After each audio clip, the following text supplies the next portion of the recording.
Olá, eu sou a professora Cris e hoje nós vamos conversar, fazer a mediação de leitura de 2 capítulos da obra de Leffa, 1996.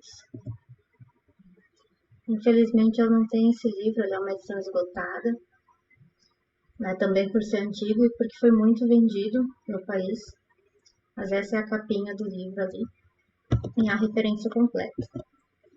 Nós vamos conversar então sobre o capítulo 1 e 2 desse livro Aspectos de Leitura, no qual Leffa, já em 1996, falava em área interdisciplinar, já falava que a leitura é uma área interdisciplinar. E esses aspectos também são contemplados por Fazenda 2008 e Guedes e Souza 2011, sobre o qual já fiz um vídeo também de mediação de leitura. Então, iniciando a discussão do texto, o autor traz que ler é, na sua essência, olhar para uma coisa e ver outra. Ler é, portanto, reconhecer o mundo através de espelhos. Como esses espelhos oferecem imagens fragmentadas do mundo, a verdadeira leitura só é possível quando se tem um conhecimento prévio desse mundo. E mais adiante a gente vai falar dessa questão dos espelhos. Por que a gente vê uma coisa, olha para uma coisa e vê outra nessa questão da leitura.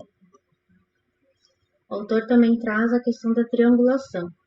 Por quê? Porque ao longo do primeiro capítulo, Leffa vai explicando 3 processos envolvidos na leitura, 3 concepções. Então, a leitura pode ser vista como atribuição de significado, do leitor ao texto, pode ser vista como extração de significado, que é uma informação que vem do texto para o leitor, e também como uma interação nessa relação entre o autor e o leitor do texto, entre o texto e o leitor. Então, ele afirma que sem triangulação não há leitura. Às vezes, no entanto, a triangulação não é possível. Quando o leitor diz li, mas não entendi, ele ficou apenas no primeiro elemento da realidade, olhou, mas não viu. Houve tentativa de leitura, mas não houve leitura. Aqui a leitura é vista enquanto uma concepção de que ler é compreender o que se está lendo. Portanto, ler implica significado, e a compreensão é o resultado do ato da leitura. O autor continua esse capítulo explicando que, na realidade, o texto não possui um conteúdo, mas reflete-o como um espelho. Assim como não há qualquer identidade física entre o material de que é feito o espelho e o material que ele reflete, não existe também uma relação unívoca entre o texto e o conteúdo. O mesmo texto pode refletir vários conteúdos, como vários textos podem também refletir um só conteúdo. E ainda que a compreensão não é um produto final, acabado, mas um processo que se desenvolve no momento em que a leitura é realizada. Então, a cada nova leitura, nós temos novos processos de compreensão. A ênfase não está na dimensão espacial e permanente do texto, mas no aspecto temporal e imutável do ato da leitura. O interesse do pesquisador ou do professor, da professora, não está no produto final da leitura, na compreensão extraída do texto, mas principalmente em como se dá essa compreensão, que estratégias, que recursos, que voltas o leitor dá para atribuir um significado ao texto. Nós vemos então que ler é interagir com o texto. Não é só atribuir significado e nem é só extrair significado. Então, ler é o que acontece quando o leitor e texto se encontram. E na definição de Leffa, na página 17 e 18, a leitura é um processo feito de múltiplos processos, que ocorrem tanto simultânea como sequencialmente. Esses processos incluem desde habilidades de baixo nível, executadas de modo automático na leitura proficiente, até estratégias de alto nível, executadas de modo consciente. Aqui o autor está falando já em 1996 sobre os processos cognitivos e metacognitivos, as atividades cognitivas mais simples e mais complexas que acontecem no processo de compreensão leitora. E ele já fala em estratégias, apesar de ele não conceituar essas estratégias, nem elencar quais são, mas sobre estratégias eu vou fazer outro vídeo mais adiante, porque há várias estratégias que podem contribuir para a compreensão leitora e para a literacia. Aqui nesse esquema que o autor faz na página 19, né, esse triângulo com os traços distintivos das letras, ele quer explicar que uma letra pode ser representada como uma pirâmide de traços distintivos. Ou seja, se a gente imaginar um T tem um traço vertical e um traço menor horizontal perto do topo. Aí são traços distintivos. Se eu tiver só um tracinho vertical, pode ser um L. E eu vou fazendo a leitura dessas informações, atribuindo os meus conhecimentos à letra, e a letra também me traz informações. Então, nesse movimento de vai e vem das informações, vai formando um triângulo. Foi a maneira que ele encontrou de explicar esse processo cerebral, esse processo cognitivo de construção do conhecimento. Hoje em dia, na ciência da leitura, nas neurociências, já há outras explicações, mas naquela época, em 1996, não se tinha acesso aos estudos e aos aparelhos que se tem hoje para descobrir como o cérebro funciona. Outro esquema que eu gosto muito de Leffler, 1996, é esse vértice silábico que ele traz na página 20, que mostra o processo de interação entre leitor e texto. O A são os processos ascendentes, que, digamos, sobem do texto para o leitor, e o D são os processos descendentes, que descem do leitor para o texto. Então, durante a leitura, a gente vai recebendo informações do texto e atribuindo informações ao texto. E aí processa a informação. E isso vai se somando em vários níveis. Por isso que é uma pirâmide, ela vai subindo. E vai se construindo a compreensão. Essa engrenagem leitor e texto também, para mim, é muito boa. Porque é essa união, esse encontro do leitor com o texto.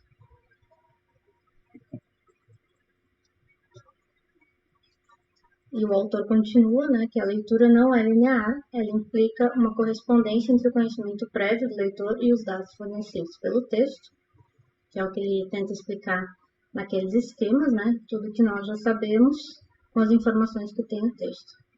Trata-se de um processo extremamente complexo, composto de inúmeros subprocessos que se encadeiam de modo a estabelecer canais de comunicação por onde, em via dupla, passam inúmeras informações entre o leitor e o texto. São todos os processos que acontecem enquanto a gente realiza uma leitura.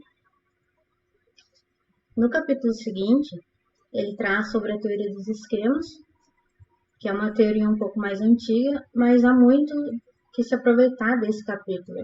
Eu acredito que o Leff antecipa muitas suspeitas que ele tinha sobre a teoria da estratégia de leitura, sobre a compreensão leitora. Por isso eu acho um texto tão fabuloso, apesar de antigo. Ele antecipa muitas coisas que a gente complementa com a teoria que nós temos atualizada hoje. Então, por exemplo, essa figura da página 27, onde ele está falando sobre adaptação, acomodação e assimilação, que era como a gente teorizava os processos de aprendizagem, se a gente pensar em Piaget, como ele postulou os processos de aprendizagem, Leff traz isso para a leitura.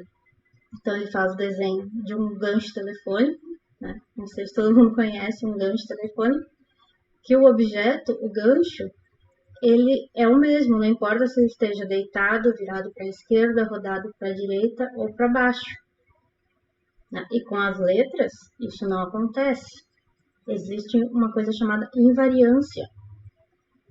As letras, se elas variassem, elas deixariam de ser essas letras, esses grafemas. Então, o B só é o B nesta posição, assim como o D, o Q e o P. Mas se a gente observar, é o mesmo desenho, ele só gira. Gira para a esquerda, para a direita, para baixo e para cima. É por isso que o processo de leitura é complexo, exige maturação cognitiva, tem uma idade mais ou menos certa para acontecer da melhor forma possível. E exige, inclusive, que o nosso cérebro se especialize, a especialização cerebral que Dahan traz, Dahan 2012. E a questão da invariância já aparece em textos de Esther Cabral de 2008, 2009 e em outros estudos anteriores também, que é justamente a dificuldade da criança quando começa a se alfabetizar, ter contato com os grafemas, com as letras, e ela escreve espelhado. Por quê? Porque o cérebro dela ainda não se especializou e não percebeu que a letrinha virada vira outra letrinha, ao contrário dos objetos no mundo. Uma pessoa de um lado ou de outro lado continua sendo a mesma pessoa, as letras não. Essa é uma das dificuldades.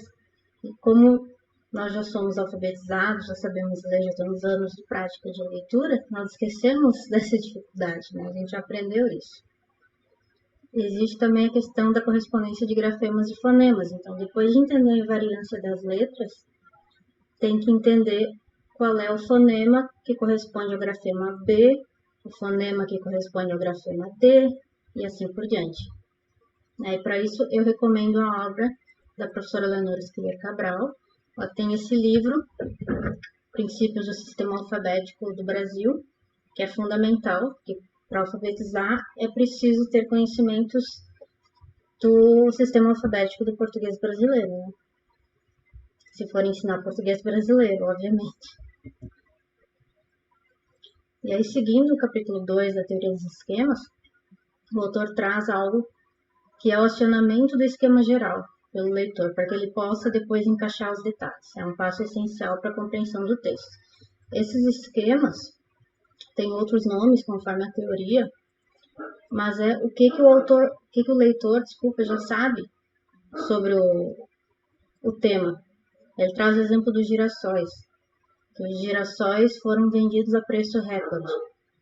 Que girassóis são esses? Não são os girassóis as flores. São os girassóis, o quadro que foi vendido, é um dos quadros mais caros do mundo. Então, tem que saber que existe um quadro que chama Girassóis, que foi pintado por uma pessoa que, inclusive, morreu na miséria.